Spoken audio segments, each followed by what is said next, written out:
నజరేయుడా యేసయ్యా ఎన్ని యుగాలకైనా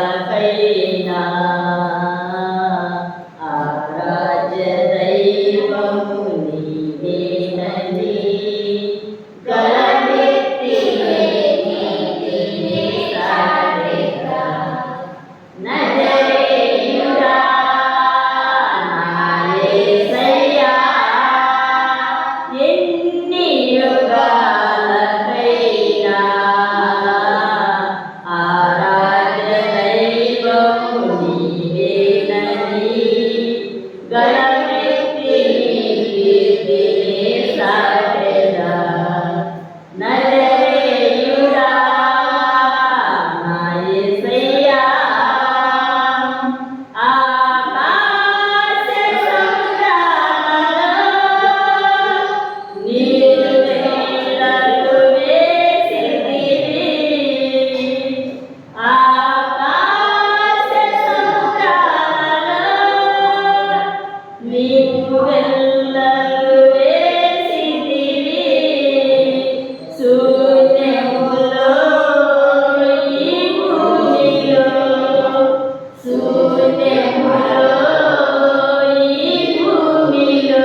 ఎన్ని తలచినా ఏది అడిగినా జరిగేదే నీ చిత్తమే ప్రభువా, జరిగేదే నీ చిత్తమే. నీ తోడు లేక నీ ప్రేమ లేక పిల్లలోనే నిలవలేదో. నీ తోడు లేక నీ ప్రేమ లేక ఇలలోనే నిలవలేదో. అడవి పూలే నీ ప్రేమ పొందగా, అడవి పూలే నీ ప్రేమ పొందగా నా ప్రార్థన ఆలకించువో ప్రభువా, నా ప్రార్థన ఆలకించువో. ఎన్ని తలచినా ఏది అడిగినా జరిగేదే నీ చిత్తమే ప్రభువా, జరిగేదే నీ చిత్తమే.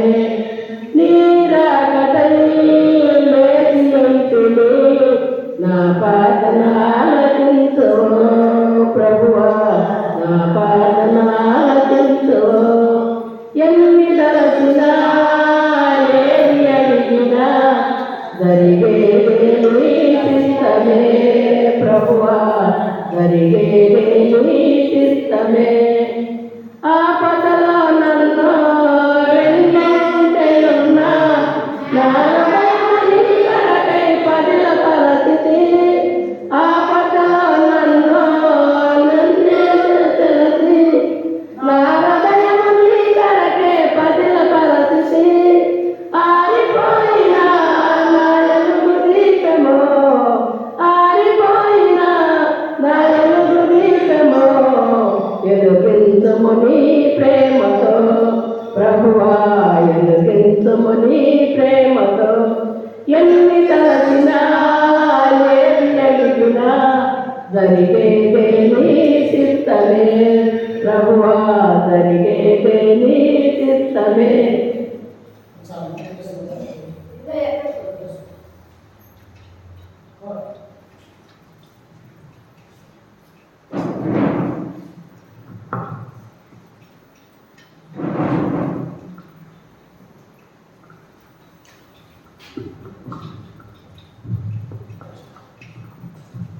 దేవునికి స్తోత్రములు. క్రీస్తునందు ఈ రాత్రికాల సమయంలో కూడి వచ్చిన సకల పరిశుద్ధులను, చెలిబిడ్డలకుని, అలాగే వృద్ధులకును ప్రభువులటువంటి యేసుక్రీస్తునామమున మీ అందరికీ వందనాలు తెలియజేస్తూ ఉన్నాను. ప్రతి శుక్రవారం కూడా దేవుని యొక్క మందిరంలో ప్రార్థనా కూడిక ఏర్పాటు చేయడం జరుగుతూ ఉన్నది.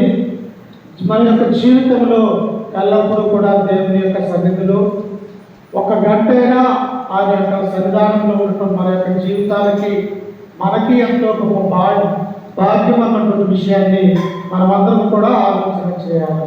చిన్న ప్రార్థన చేసుకుని తదుపరి దేవుని యొక్క వాక్యాన్ని మనం నేర్చుకుందాము. ప్రార్థన.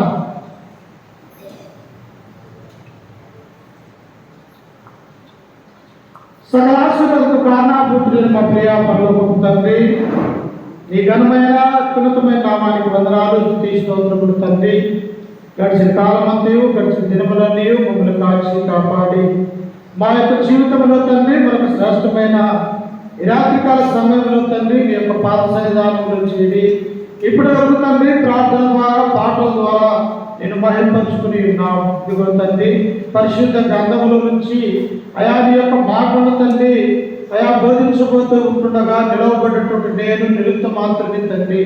ఎందుకు పనికిరానటువంటి నన్ను నీ యొక్క పాద సన్నిధానంలో నిలవబెట్టుకుని తండ్రి నీ బిడ్డలను మాకును మా యొక్క జీవితాలకి ఏ వాక్యం అయితే అవసరమై ఉంటూ ఉన్నదో తండ్రి ఆ వాక్యాన్ని బోధించడానికి నాకు మంచి జ్ఞానాన్ని అనుగ్రహించండి తండ్రి. ఇదిగో వినిచున్నటువంటి నీ బిడ్డల యొక్క హృదయాన్ని తెరిచి ఈ పరిశుద్ధ గ్రంథంలో ఉన్నటువంటి నీ యొక్క మాటలు తండ్రి మా యొక్క హృదయంలో ఫలించి ఫలాభివృద్ధి చెందుటకు సహాయం చేయండి తండ్రి. ఇది అంధకార శక్తుల్ని, సైతాన్ శక్తుల్ని, అయా నిద్ర శక్తుల్ని మీరు దూరపరచండి తండ్రి. ఈ కృపా నీ ప్రేమ మా మీద ఉంచి మాకు సహాయం చేయగలరని యేసు క్రీస్తు నామమున ప్రార్థించి అడిగి వేడుకుంటున్నాము తండ్రి. ఆమేన్. క్రీస్తునందు ప్రియమైనటువంటి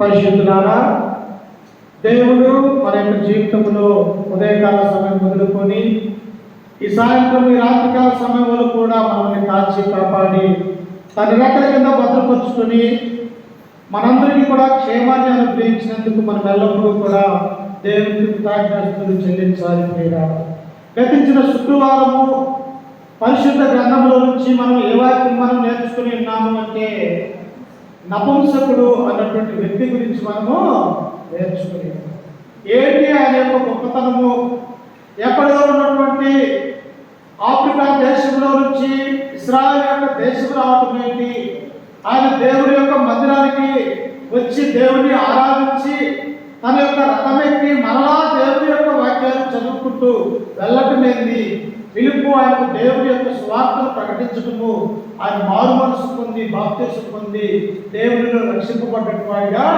గతించిన శుక్రవారము ఆయన గురించి నపుంసకుడి గురించి మనము తెలుసుకొని ఉన్నాం.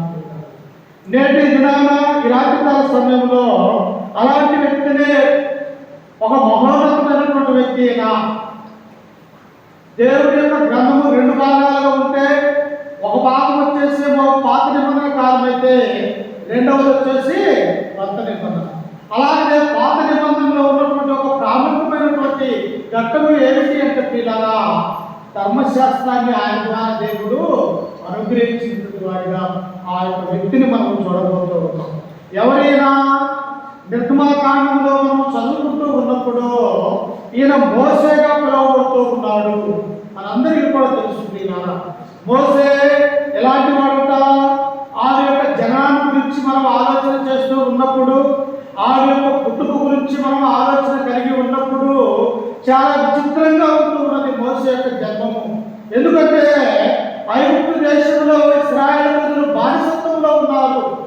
దేవుణ్ణి ఎరగనటువంటి వారిగా, దేవుని యొక్క కుమారుడుగా పిలువబడుతూ ఉన్నప్పటికీ కూడా దేవుడు అంటే లెక్క చేయనటువంటి వారిగా బానిసత్వంలో మగ్గిపోతున్నటువంటి ప్రజలలో నుంచి ఒక చీకటిలో నుండి ఒక వెలుగు ఎలాగైతే పుట్టినప్పుడు ఆ ప్రాంతమందరూ కూడా గొప్ప వెలుగు తెచ్చి అదే వెలుగుగా ఉంటూ ఉన్నదో అలాగే మగ్గిపోతున్నటువంటి బానిసత్వంలో ఈ మోసేని చూస్తూ ఉన్నప్పుడు వారి యొక్క జీవితం కూడా వికసించినటువంటి దానిగా మనం చూడబోతూ ఉన్నాం.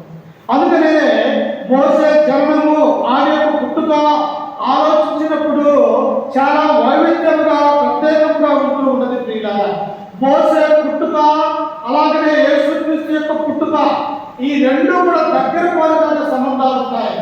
మోసే యొక్క పుట్టుక కానీ రాబోయేటువంటి యేసుక్రీస్తు యొక్క పుట్టుక కానీ రెండు దగ్గర సంబంధాలు ఉంటాయి. ప్రియులారా, మోసే పుట్టినప్పుడు ఐగుప్తు రాజు ఏం చేశాడు? ఫరో ఎవరైతే సంవత్సరము 2 సంవత్సరాల పిల్లలు ఉంటారో 0 మొదలుకొని అనగా ఇప్పుడు పుట్టినటువంటి మగపిల్లల నుంచి 2 సంవత్సరాలు పెరిగినటువంటి మగపిల్లలందరినీ కూడా చంపివేయండి అని చెప్పేసి ఐగుప్తు రాజు అయినటువంటి ఫరో అక్కడ ఒక నరభక్షను పుట్టించాడు.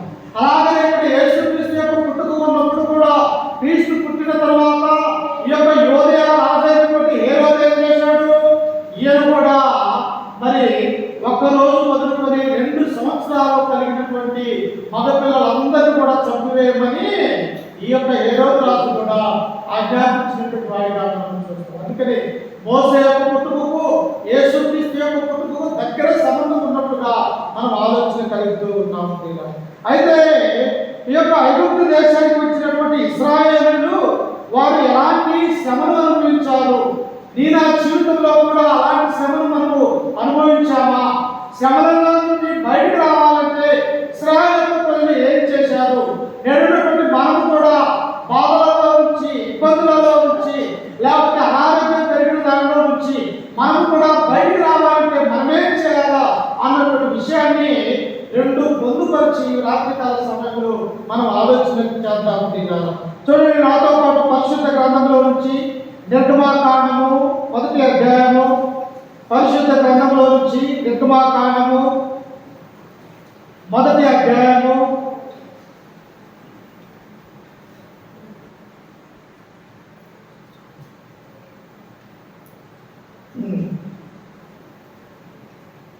8వ వచనం చదువుకుందాం. 1వ అధ్యాయం 8వ వచనం. అప్పుడు యోసేపుని ఎరుగని కొత్త అతడు ఏలనారంభించెను. అతడు తన జనులతో ఇట్లనెను, ఇదిగో ఇశ్రాయేలు సంతతి అయిన ఈ జనము మనకంటే విస్తారముగా బలిష్టముగా ఉన్నది. వారు విస్తరింపకున్నట్లు మనము వారి ఎడల యుక్తిగా జరిగించుదము రండి అని ఫరో రాజు చెప్తున్నాడు. చూసారా, ఏ దేవుని యొక్క ప్రజలుగా పిలువబడుతున్నటువంటి ఇశ్రాయేలు ఉన్నారో, యేసేపు అప్పటికే ఆయన మరణించి ఉన్నాడు. పిల్లారా, ఎక్కడ? ఐగుప్తు దేశంలో మరణించినటువంటి వాడిగా ఉన్నాడు. అయితే యేసేపును ఎరగనటువంటి ఒక ఐగుప్తు రాజైనటువంటి ఫరో నూతనంగా రాజరికం చేస్తూ ఉన్నాడు. ఆయన వచ్చి ఐగుప్తీయులకు చెబుతూ ఉన్నారు, అయ్యో ఇదిగో ఇశ్రాయేలు యొక్క ప్రజలు ఎలా ఉన్నారో తెలుసా? బలిష్టముగా ఉన్నారు, అంటే బలముగా ఉన్నారు. చూసారా, దేవుని నమ్ముకున్నటువంటి బిడ్డలు ఎలా ఉంటారంట? దినదినము కూడా అభివృద్ధిలోకి వస్తారు, దినదినము కూడా ఆశీర్వదించబడతారు. ఎందుకు? వారి మీద దేవుని యొక్క కృప ఉన్నది, వారి మీద దేవుని యొక్క ఆశీర్వాదాలు ఉన్నది కనుక వారు దినదినం కూడా అభివృద్ధి చెందేవారిగా ఉంటూ ఉన్నారు. ఇక్కడ బానిసత్వంగా ఉన్నటువంటి ఇశ్రాయేలు కూడా ఎలా ఉన్నారంట? వాళ్ళు వచ్చింది ఎంతమంది అంటే, యాకోబుకు పుట్టిన 12 మంది కుమారులు, వారి యొక్క భార్యలు, వారికి పుట్టినటువంటి పిల్లలు, వారికి పుట్టినటువంటి మనవళ్ళు, మనవరాళ్ళు మొత్తము కలిపి ఎంతమంది ఆ ఐగుప్తు దేశంలోకి వచ్చారంటే 70 మంది అక్కడికి వచ్చారు. కొన్ని వేల మందిలో అప్పటికే ఐగుప్తీయులు, కానీ ఇశ్రాయేలు ఎంతమంది వచ్చారు? 70 మంది వచ్చారు. ఆ 70 మంది ఇప్పుడు ఎంతమంది అయినారు? ఇంచుమించు 3 లక్షల 30 లక్షల మంది వారు అయ్యారు.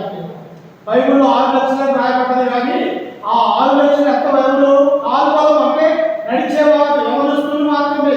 కానీ ఇంచుమించు వారి కలిగినటువంటి భార్యలు, వారి యొక్క తల్లిదండ్రులు, వారి పుట్టిన పిల్లలు మొత్తం ఎంతమందిగా దేవుడు ఆశీర్వదించాడంటే 30 లక్షల మందిని దేవుడు 70 మందిగా ఐగుప్తు దేశంలోకి వెళ్ళిపోతే ఇప్పుడు ఇశ్రాయేలు ఎంతమంది అయ్యారు?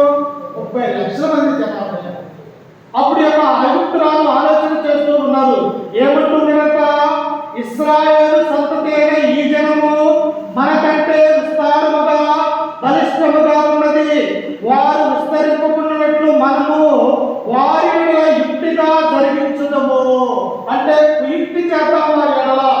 వారికి మగ్గులో పుట్టేస్తే వారిని చంపండి, ఆడపిల్లకి పుట్టే మాట ఆ యొక్క ఆడపిల్లని బ్రతకనీయుడి అని చెప్పేసి ఈ యొక్క ఐగుప్తు రాజైనటువంటి ఫరో తమ ఐగుప్తీయులైనటువంటి ఇశ్రాయేలుల హెబ్రీయుల యొక్క మంత్రసానులు వారు ఆజ్ఞాపించినట్టుగా మనం చూస్తూ ఉన్నాం. ఎవరు ఆజ్ఞాపిస్తున్నాడు? రాజు ఆజ్ఞాపిస్తూ ఉన్నారు. రాజు మాటలు, రాజు యొక్క ఆజ్ఞను అతిక్రమిస్తే ఏమైపోతారు? మరణిస్తారు. అందుకనే మనము వారి యొక్క యుక్తిగా యుక్తిగా నడుచుకుందాము, వారిని విస్తరింపకుండా వారిని అణిచివేద్దాము అని చెప్పేసి ఈ యొక్క ఐగుప్తు రాజు ఆలోచన కలిగి ఉంటూ ఉన్నారు.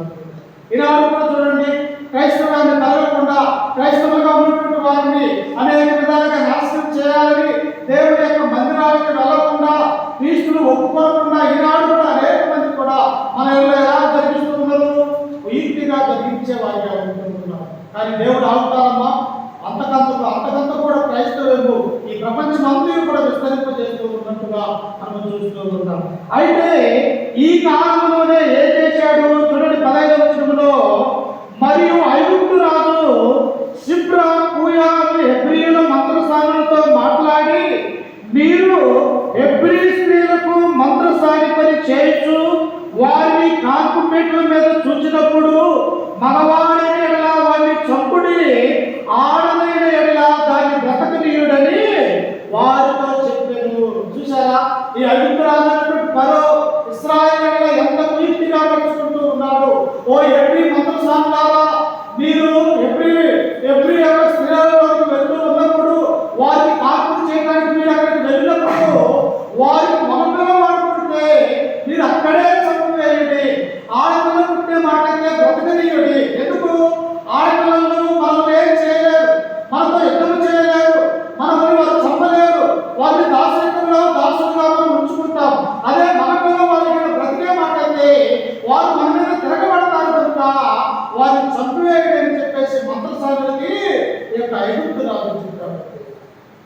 కానీ దేవాది దేవుడు ఇశ్రాయేలు ప్రజలు నా జనం అన్నాడు, నా కుమారుడైనటువంటి ఇశ్రాయేలు నేను ఏర్పరచుకున్నటువంటి వాడు, నీకు నేను దీవిస్తూ ఉన్నానని చెప్పేసి ఇశ్రాయేలు ప్రజల మీద ఒక రకమైనటువంటి ఆశ సంకల్పాన్ని దేవుడు వెళ్ళబుస్తూ ఉన్నట్టుగా మనం చూస్తూ ఉన్నాం. అప్పుడు చూడండి, ఆ కింద వచనంలో ఏం చేస్తూ ఉందంటే, అయితే ఆ మంత్రసానులు దేవునికి భయపడి ఐగుప్తు రాజు తమకు ఆజ్ఞాపించినట్లు చేయక మగపిల్లలను బ్రతకనీయగా ఐగుప్తు రాజు ఆ మంత్రసానులు పిలిపించి, మీరెందుకు మగపిల్లలను బ్రతకనిచ్చితిరి, ఈ పని ఎలా చేసితిరని అడిగారు. చూసారా, మనం ఒకరే రాజు తలిస్తే దేవుడు మరొకరు తలుస్తూ ఉన్నారు. ఆ ఎవ్రీ మంత్రసానులు ఏం చేస్తూ ఉన్నారు, ఈ రాజాజ్ఞకు భయపడగా ఇదిగో ఎవ్రీ యొక్క గర్భిణీ స్త్రీలకు వాళ్ళు కాన్పు చేయడానికి వెళ్ళినప్పుడు మగ పిల్లవాడిని బ్రతకనిచ్చినారు, ఆడపిల్లలు కూడా వారు బ్రతకనిస్తారు. ఎందుకు బ్రతకనిచ్చారు? పొలిటిక్ సంబంధమైనటువంటి ఈ యొక్క రాజు కంటే మమ్మల్ని సృష్టించినటువంటి సృష్టికర్తైన దేవుడు గొప్పవాడు, ఆయన యొక్క ఆత్మను నేను అతిక్రమించి పాపము చేయలేము అని చెప్పేసి ఆ మంత్రసానులు ఏం చేశారంటే దేవుడికి భయపడే మాటని మనం ఇక్కడ చూస్తూ ఉన్నాం. నేను నా జీవితంలో కూడా దేవుని యందు భయం కలిగి ఉంటే మన హృదయంలో పాపం చేయగలుగుతామా? దేవుని యందు భక్తి కలిగి ఉంటే మన యొక్క మాటలు ఇతరులు దూషించే వారిగా ఉంటామా? కాదు. మనలో ఎప్పుడైతే భయం అనేది భక్తి అనేది లేకుండా ఉంటుందో మనము పాపం చేసేవారిగా మనం ఉంటాం. కానీ యొక్క మంత్రసానులు ఏం చేస్తున్నారు, దేవునికి భయపడ్డారు. ఒకవేళ మా ప్రాణాన్ని ఈ ఐగుప్తు రాజైనటువంటి ఫరో తీసినప్పటికీ కూడా ఇదిగో మమ్మల్ని నిర్మించినటువంటి ఆ తండ్రి అయినటువంటి దేవుడు మమ్మల్ని రక్షించగలడు, ఆ యొక్క బిడ్డలకు ఏ హాని కూడా చేయకూడదు అని ఈ యొక్క మంత్రసానులు దేవుడికి భయపడ్డట్టుగా మనం చూస్తూ ఉన్నాం. చూశారా, వారు ఎలాగైతే దేవుడి పట్ల భయం కలిగి ఉంటూ ఉన్నారు, వారు ఎలాగైతే దేవుడి భక్తి కలిగి ఉండి ఆయన యొక్క పిల్లలకి ఏ హాని చేయక మన పిల్లల్ని ఆడపిల్లల్ని ఇరువురికి బ్రతికిస్తూ ఉన్నప్పుడు ఈ యొక్క రాజు వారిని పిలిచి, అమ్మా మీరు నేను చెప్పినటువంటి ఆజ్ఞ మీకు ఏమిటి? మగ పిల్లవాడిని మీరు చంపివేయాలని మీకు ఆజ్ఞ ఇచ్చారు, కానీ మీరెందుకు బ్రతికిస్తూ ఉన్నారని ఆ యొక్క ఎవ్రీ మంత్రసానులతో ఈ యొక్క ఐగుప్తు రాజు అడిగినప్పుడు వారిచ్చే సమాధానం చూడండి ఎలా ఉంటుందో. చూడండి, అక్కడ 19వ వచనంలో, అందుకు మంత్రసానులు హెబ్రీ స్త్రీలు ఐగుప్తు స్త్రీల వంటి వారు కాదు, వారు చురుకైన వారు. ఎలాంటి వారు ఆ స్త్రీలు? ఇదిగో ఐగుప్తు దేశంలో ఉన్నటువంటి మీ యొక్క స్త్రీల వంటి వారు కాదు వీళ్ళు. హెబ్రీ స్త్రీలకు ఏం తెలుసంట? దేవుని యొక్క వాక్యము తెలుసు, దేవుని యొక్క గొప్పతనము తెలుసు, వారు దేవుని యొక్క ఆశీర్వాదం వల్ల పుట్టినటువంటి వారు, దేవుని యొక్క దీవెన వారిలో ఉన్నది. కనుక యొక్క హెబ్రీ స్త్రీలు ఎలాంటి వారంటే చురుకైనటువంటి వారు. దేనిలో చురుకు? దేవుని యొక్క జ్ఞానంలో చురుకు, దేవుని యొక్క భయభక్తులు కలిగిన విషయంలో చురుకుగా ఉంటూ ఉన్నారు. ప్రతి శనివారం కూడా దేవుని యొక్క ఆనందంలో ఆ యొక్క గుడారంలో దేవుని ఆరాధించే స్త్రీలుగా అబ్రహాము నుండి వారు నేర్చుకున్నటువంటి వారిగా ఈ హెబ్రీ స్త్రీలను మనం చూస్తూ ఉంటాం. అందుకనే మనం ఏం చేయాలంటే హెబ్రీ స్త్రీల వలె చురుకుగా దేవుని యొక్క సంతానంలో మనం ఉండాలి. వారు మాట్లాడా ఐగుప్తు స్త్రీల వంటి వారు కాదు వీళ్ళు. వీరు ఎలాంటి వారు? హెబ్రీ స్త్రీలు చురుకైనటువంటి వారు, దేవుని పట్ల భయం కలిగినటువంటి వారు, భక్తి కలిగినటువంటి వారు. ఇంకా ఏమంటూ ఉన్నారు వాళ్ళు? చూడండి, వారు చురుకైన వారు మంత్రసాని వారి ఎక్కకు వెళ్ళక మునిపే వారు ప్రసవించి ఉందని పర్వతో చెప్పారు. దేవుడు ఆ మంత్రసానులకు మేలు చేసెను. రాజాజ్ఞకు లోబడక మన పిల్లవాళ్ళని బ్రతికించినందుకు ఆ మంత్రసానులకు దేవుడు ఏం చేశాడంట? మేలు చేశాడు. మనకు కూడా మన యొక్క జీవితంలో కూడా మంత్రసానుల వలె హెబ్రీ స్త్రీల వలె చురుకుగా దేవుడి పట్ల భయం కలిగి, భక్తి కలిగి, విశ్వాసం కలిగి ఈ లోకంలో యథార్థంగా లోకంలో ఉన్నటువంటి ఏ బాధకు మనం భయపడాల్సిన అవసరం లేదు. కానీ మనల్ని సృష్టించినటువంటి సృష్టికర్తకి మనం లోబడాలి. ఆ యొక్క మాటలు మనం విధేయత కలిగి ఉండాలి. ఇట్టి శ్రమలలో, ఇట్టి బాధలలో ఉంటున్నటువంటి ఆ ఇశ్రాయేలు ప్రజలను రక్షించడానికి ఒక వ్యక్తిని పుట్టించబోతున్నాడు దేవుడు. తన బిడ్డలు బాధపడుతుంటే దేవుడు చూస్తాడా? చూడడు పిల్లారా. తన యొక్క బిడ్డల్ని, తన యొక్క కుమార్తెల్ని ఎలాగైనా రక్షించుకోవాలని, ఎలాగైనా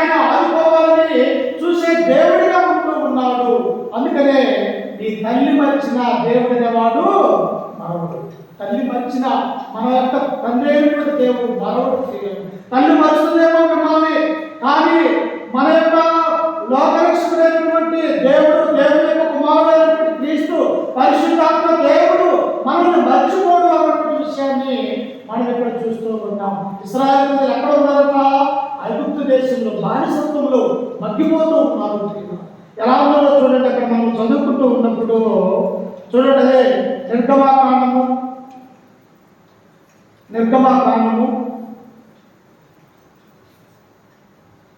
2వ అధ్యాయము 23వ వచనం మనం చదువుతున్నాం. వారు ఎలా ఉన్నారో చూడండి ఒకసారి. అలాగున అనేక దినములు జరిగిన మీదట ఐగుప్తు రాజు చనిపోయెను. ఇశ్రాయేలీయులు తాము చేయుచున్న వెట్టి పనులను బట్టి నిట్టూర్పులు విడుచుచు మొరపెట్టుచుండగా తమ వెట్టి పనులను బట్టి వారు పెట్టిన మొర దేవుని యొద్దకు చేరును. చూశారా ప్రియులారా? ఐగుప్తు రాజు వారి మీద కఠినమైనటువంటి శ్రమలు అనుభవించారు. ఏం చేస్తున్నారంట? ఇటుకలు మీరు పోయాలా, గడ్డి మీరే తెచ్చుకోవాలా, కర్రలు మీరే తెచ్చుకోవాలా, ఇటుకలు మాత్రం కాల్చి చేయాలా, మాకు ఇవ్వాలని చెప్పేసి భయంకరమైనటువంటి పనులు ఇశ్రాయేలు యొక్క ప్రజల మీద పెడుతూ ఉన్నారు. ఏం చేశారు? ఈ భారాన్ని తట్టుకోలేక ఇశ్రాయేలు ఆ యొక్క భార్యలు, స్త్రీలు, పురుషులు వారందరూ కలిసి ఏం చేస్తూ ఉన్నారంటే, అయ్యో ఈ యొక్క ఐగుప్తు దేశంలో బానిసత్వంలో మేము మగ్గిపోతూ ఉన్నామే, ఈ ఫరో మా మీద పెడుతున్నటువంటి ఈ ఎట్టి చాకిరి మేము చేయలేకపోతూ ఉన్నామే, ఏం చేయాలని వారు ఏం చేస్తూ ఉన్నారంటే రాత్రి వేళ సమయంలో దుఃఖిస్తూ, నిట్టూర్పుస్తూ, ఏడుస్తూ దేవుడికి మొరపెడుతూ ఉన్నారు. నేను ఆ జీవితంలో కూడా భయంకరమైనటువంటి శ్రమలు, భయంకరమైనటువంటి ఇబ్బందులు, ప్రాణాపాయ స్థితి మనకు వచ్చినప్పుడు మనము డాక్టర్ల మీద ఆధారపడతాము. ఆధారపడిన తర్వాత డాక్టర్లు కూడా మా వల్ల కాదన్నప్పుడు మనం ఎవరి మీద ఆధారపడతాము? ఆ దేవుడి మీద మనము ఆధారపడతాం. దేవా, నీవే నాకు దిక్కాయా, నా కుటుంబానికి నీవే దిక్కుగా ఉన్నావు, నీవు మాత్రమే మమ్మల్ని రక్షించగలవాడవయ్యా, ఈ లోకంలో ఎవరు కూడా మమ్మల్ని రక్షించలేవని మనం కూడా అలాగే దేవుడిని పంపించేవాడిగా ఉంటూ ఉన్నాం. ఇక్కడ ఇశ్రాయేలు ప్రజలు కూడా రాత్రికాల సమయంలో ఏం చేస్తూ ఉన్నారంటే, వాళ్ళు నిట్టూర్పుచు విడుచుచు మొరపెట్టగా తమ వెట్టి పనులను బట్టి వారు పెట్టిన మొర దేవుని యొద్దకు చేరును. నిజంగా మన యొక్క ప్రార్థన కూడా దేవుని యొక్క సన్నిధికి చేరాలంటే, మన యొక్క ప్రార్థన కూడా మనం ప్రార్థించే ప్రార్థన ఆ పరమంలో కూడా దేవుని యొద్దకు చేరాలంటే మనము కూడా మన హృదయానుసారంగా దేవుని యొక్క సన్నిధానంలో చేరి మనం మొరపెట్టుకునే వారిగా మనం ఉండాలి. అలాంటి ప్రభువులకు యేసుక్రీస్తు వారు కూడా శిష్యులు అడిగారయ్యా, మేము ఎలా ప్రార్థన చేయాలో మాకు తెలియదయ్యా, మాకు నేర్పించయ్యా అని అడిగినప్పుడు మత్తయి సువార్త 5వ అధ్యాయంలో మనం చూస్తూ ఉన్నప్పుడు, పరలోకమందు ఉన్నటువంటి మా తండ్రి, ఇలా ప్రార్థన చేయండి, తండ్రి కొరకు మీరు ప్రార్థన చేయండి, తండ్రికి విన్నవించండి, ప్రభు అయినటువంటి క్రీస్తు ద్వారా నా ద్వారా తండ్రిని మీరు ఏది అడిగితే ఇస్తాడు అని చెప్పేసి ప్రభు అయినటువంటి యేసుక్రీస్తు వారు కూడా ఆనాడు శిష్యులకి తెలియజేస్తాడు. ప్రార్థన ఎలాంటిదో తెలుసా?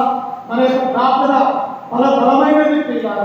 మనం మోకరించిన దేవుని యొక్క సన్నిధిలో మనం మొరపెడితే ఆ ప్రార్థన దేవుని యొక్క సన్నిధానానికి చేరుతుంది.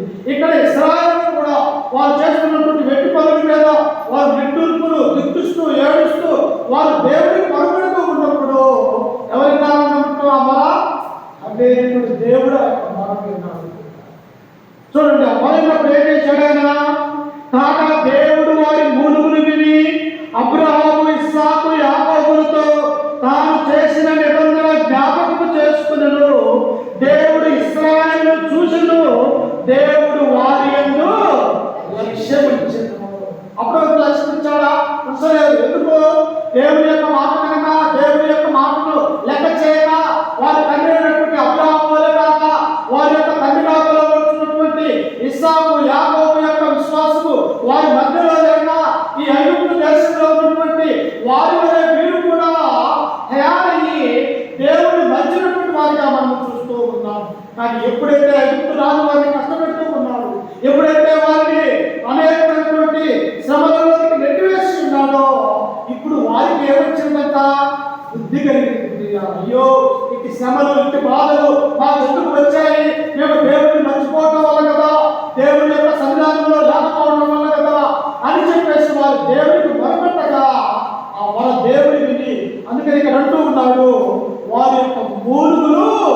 దేవుడు విన్నాడు.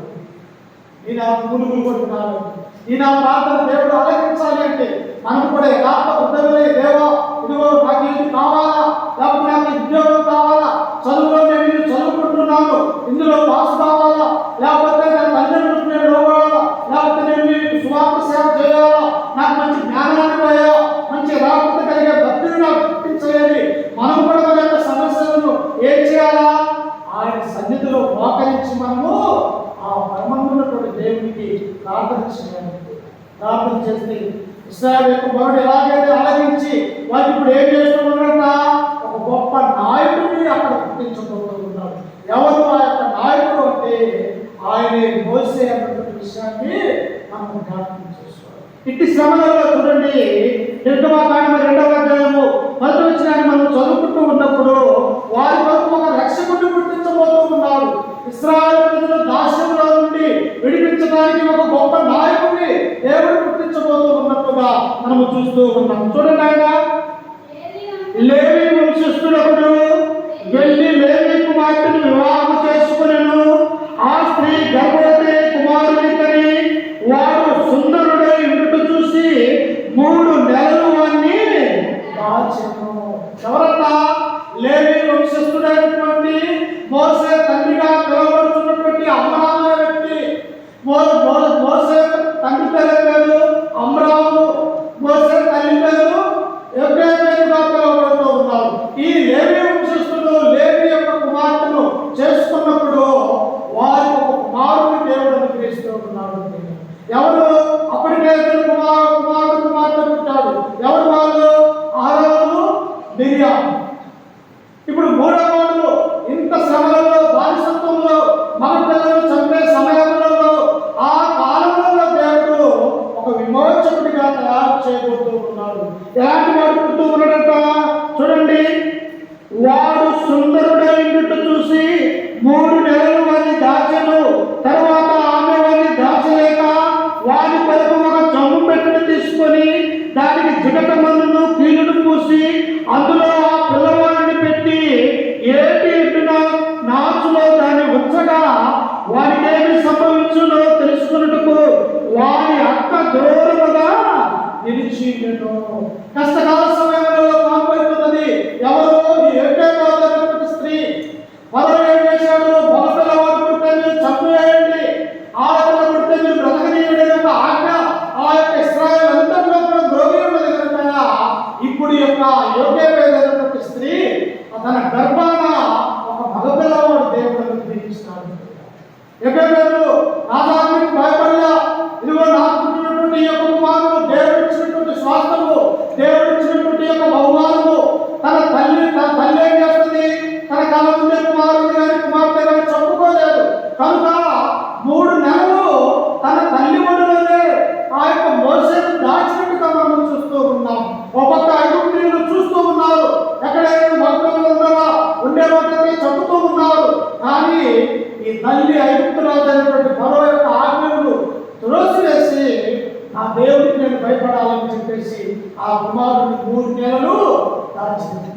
చూసారా తల్లి ప్రేమ ఎలాంటిదో? తల్లి ప్రేమ తన యొక్క బిడ్డల మీద ఎలా ఉంటుందో? తల్లి ఎంతమంది బిడ్డలైనా కానీ ఒకే రకమైనటువంటి ప్రేమను చూపిస్తూ ఉన్నది. ఆ కుమార్తెలు ఆ తల్లి మీద ప్రేమ చూపించలేదు. ఇక్కడ మోసే మీదను, ఆరోను మీదను, మిర్యాము మీదను అదే ప్రేమను ఏకైకంగా చూపిస్తూ ఉన్నది. ఆమె ఏం చేస్తూ ఉన్నది? 3 నెలలంటే ఎలాగో కాపాడుతున్నది. కానీ 3 నెలల తర్వాత యొక్క చిన్న బిడ్డగా ఉన్నటువంటి మోసే ఏం చేస్తూ ఉన్నాడు? అరుస్తూ ఉన్నాడు, కేకలేస్తూ ఉన్నాడు, ఏడుస్తూ ఉన్నాడు. దాచలేనటువంటి స్థితిలోకి వచ్చినది. ఇప్పుడు మోసే 3 నెలలు అయిపోయినది. ఏం చేయాలా? ఐగుప్తీయులు చూసేవాళ్ళైతే చంపివేస్తారు, నన్ను బ్రతికించినందుకు నన్ను నా కుటుంబాన్ని చంపివేస్తారని చెప్పేసి ఒక జమ్ము పెట్టె తీసుకున్నది. ఆ జమ్ము పెట్టెలో పరుండ పెట్టినది, దానికి చుట్టూ మట్టి పూసినది. ఆ తర్వాత ఆ జమ్ము పెట్టెలోకి నీళ్లు పోకుండా ఆ యొక్క కీలు అనేటువంటి ఒక అతుకునేది పూసినది. అప్పుడు పూసి ఆ నదిలోకి త్రోసివేసింది. చూసారా ఆ యొక్క తల్లి ఉంటే ఎంత బాధపడుతూ ఉంటుంది. 3 నెలలు పాలించి పెంచినటువంటి ఆ యొక్క తల్లి తన కుమారుడిని నదిలోనికి ఒక పెట్టెలో పెట్టి తోసివేస్తూ ఉంటుంది. తన యొక్క కుమార్తెను చెప్పినది మిర్యాము, అమ్మా ఏం జరుగుతూ ఉన్నదో, ఎక్కడ మునిగి చనిపోతాడో యొక్క బిడ్డ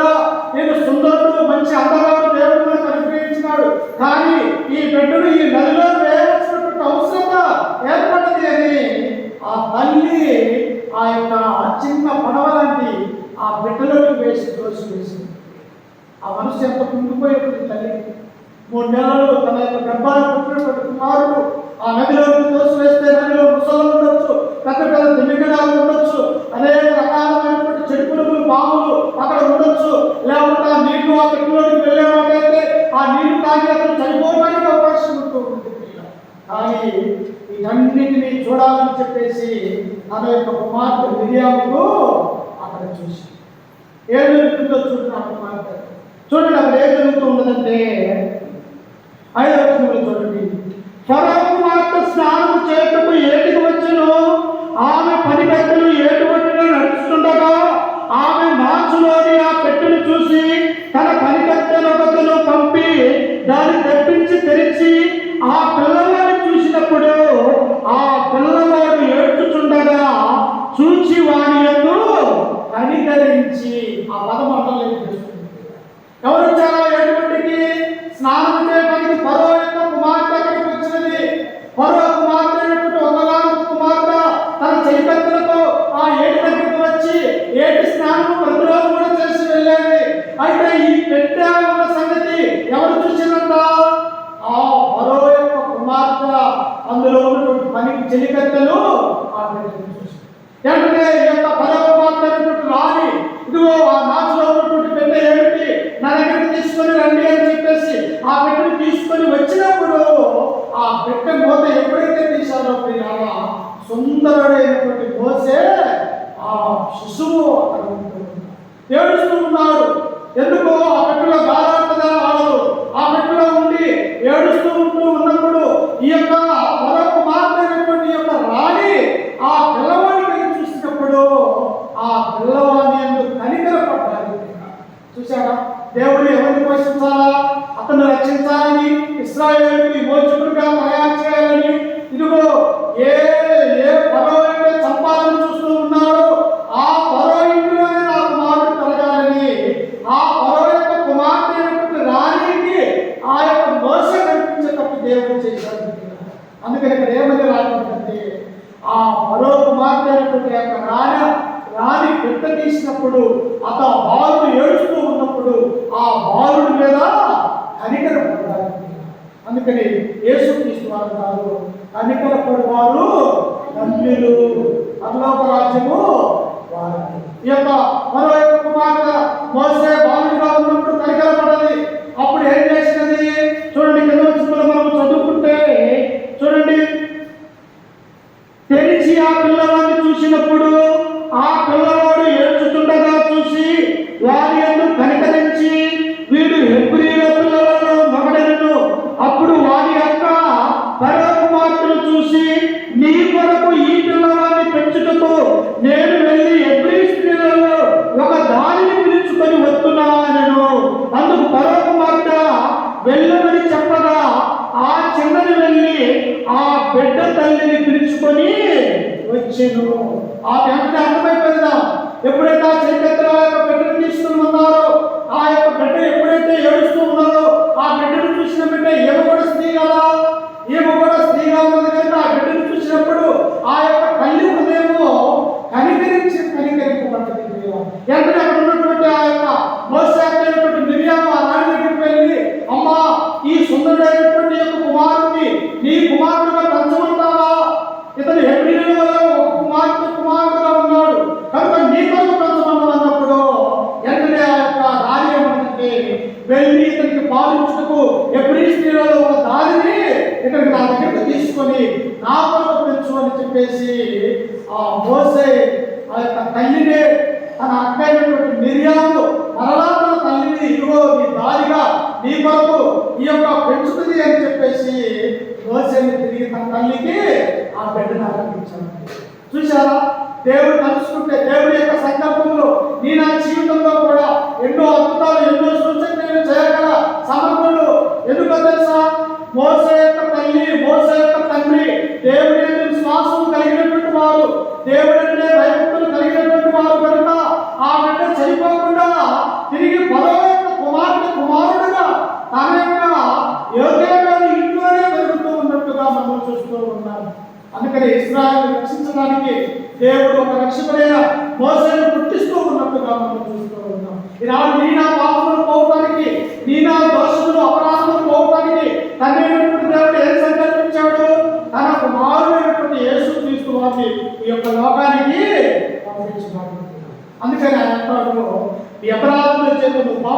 ఉన్నప్పుడు మీరు చచ్చిన వారు ఉండగా క్రీస్తుతో కూడా మిమ్మల్ని బ్రతికించారు. క్రీస్తు రాకముందు మనం పాప జీవితంలో ఉన్నాం, అపరాధ జీవితంలో ఉన్నాం. ఎప్పుడైతే యేసుక్రీస్తు యొక్క లోకానికి వచ్చి ఒక మానవుడిగా యొక్క లోకంలో పుట్టి 33 సంవత్సరాల యొక్క లోకంలో జీవించి ఆ కలువరిగిరిలో మన పాపము నిమిత్తము, మన అపరాధము నిమిత్తము ఆయన యొక్క రక్తము చిందించి ఆయన మరణించి సమాధి చేయబడి తిరిగి ఎప్పుడైతే లేచాడో ఇప్పుడు మనకి ఏమొచ్చిందంట? రోమిలకు రాసినటువంటి పత్రిక 8వ అధ్యాయం మొదటి వచనంలో మనం చదువుకుంటే క్రీస్తు నందు ఉన్నయెడల ఏ శిక్ష విధించదు. ఈ నా జీవితంలో ఎలాగైతే ఇశ్రాయేలును రక్షించడానికి ఒక మోసేను దేవుడు ఎలాగైతే ఎన్నుకుని ఉన్నాడు, ఈ లోకాన్ని రక్షించడానికి, పాపులను రక్షించడానికి ప్రభు అయినటువంటి యేసుక్రీస్తు యొక్క లోకానికి వచ్చాడు అన్నటువంటి ఈ విషయాన్ని మనము జ్ఞాపకం చేసుకోవాలి. కనుక మోసేను దేవుడు ఇశ్రాయేలు ప్రజల యొక్క మరణ ఆలకించాడు. ఇక్కడ పాపుల యొక్క మరణం కూడా దేవుడు ఆలకించి తన కుమారుడిని ఈ లోకానికి పంపించినటువంటి వాడిగా మనం చూస్తున్నాం. అందుకని మోషే పుట్టుకకు యేసుక్రీస్తు యొక్క పుట్టుకకు దగ్గర సంబంధం ఉన్నది. మోషే పుట్టినప్పుడు చిన్న బిడ్డలను చంపేశాడు పరువు. యేసుక్రీస్తు పుట్టినప్పుడు కూడా యోగాలో ఏం జరిగినది? ఇదిగో చిన్న బిడ్డలందరినీ కూడా యోగాలో చంపేశాడు. కనుక ఆ తర్వాత మోషే ఎలా పెద్దవాడయ్యాడు, ఎలా ఇశ్రాయేలును రక్షించాడు అన్నటువంటి విషయంలో ప్రభువు చిత్తమైతే వచ్చే వారి యొక్క వాక్యము చెప్పుకుంటున్నాం. లోకంతో మీ అందరికీ మన రక్షకుడు ప్రభు అయిన యేసుక్రీస్తు నామమున వందనాలు తెలియజేస్తూ ఈ వాక్యాన్ని ముగించుకుంటూ ఉన్నాను. ఎందుకు అంటే ఇప్పటికే 9 గంటలు దాటింది కనుక చివరి ప్రార్థన చేసుకుని ఈ యొక్క వాక్యాన్ని మనం ముగించుకున్నాము. ప్రార్థన ద్వారా ఈ యొక్క ప్రార్థన కోరికను కూడా మనం ముగించుకున్నాము. కూర్చోండి, ప్రార్థన చేసుకుందాం.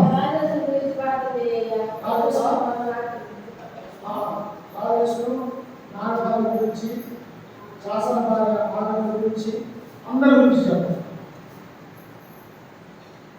సకలాశీర్వాద కారణాపుత్రుడైన మా ప్రియ పరలోకపు తండ్రి, నీ ఘనమైన అత్యున్నతమైన నామానికి వందనాలు, స్తుతి స్తోత్రములు తండ్రి.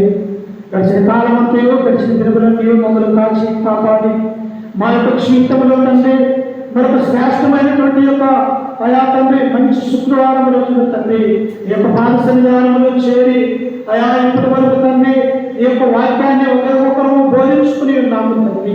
ఇదిగో తండ్రి ఆనాడు ఇశ్రాయేలు ప్రజలు అయా బానిసత్వంలో పడిపోతూ ఉన్నప్పుడు వారి యొక్క పనులలో, ఇటుకల పనులలో వారు మూలుగుచూ ఉన్నప్పుడు తండ్రి నీకు మొరపెట్టగా వారి యొక్క మూలుగులు వెళ్ళినట్టుగా మేము చూస్తూ ఉన్నాం. అయా వారిని నడిపించడానికి తండ్రి అయా